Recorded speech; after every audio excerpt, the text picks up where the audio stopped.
I'd like to convert this into a handout where each kid would sort the verbs and the nouns and the words that can be both.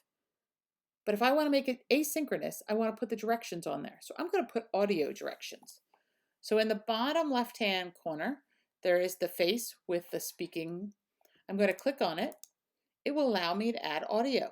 I just click start.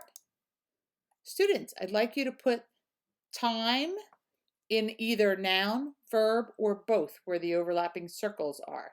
And then do it for each individual word. When you're done, click done in the top right-hand corner and I'll know to grade your paper. Good luck! I can listen to it again. I can add more if I want to. I can delete and start over, or if I'm good, I simply click add. You'll see it in the top right-hand corner. Now, I would like to convert it to a handout, so I'd convert it to a handout, but I want to look at it what it looks like as a student first. So I'm going to click Finish Editing. Let's see it with the sound up here.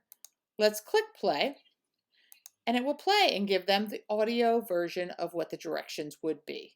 Now, if I go back and I click Edit, remember I can always convert that activity to a handout, and I can see what it looks like, or click Finish Editing. And because it's a handout, it'll automatically be made for the kids. And obviously I have no kids logged in, so I won't see any progress yet.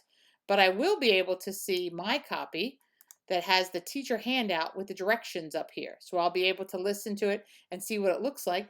Plus, if I need to model it with a student, I can use that teacher handout to model it with a student.